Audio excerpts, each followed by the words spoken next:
Hello Roblox lovers, this video I'll show you how to see Roblox password. First open Roblox,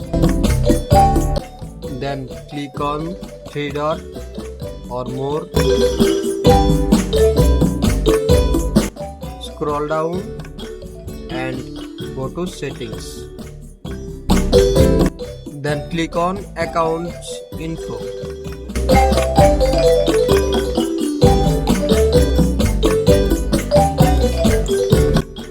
Click on password. Oops, there have no option to see password. Then go to Google.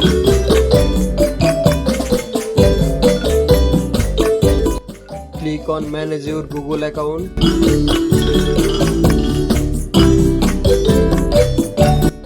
Click on password manager.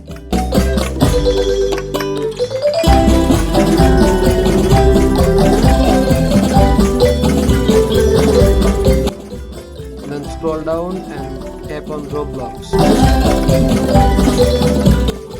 If this video helped you, don't forget to like and subscribe my channel. Thank you.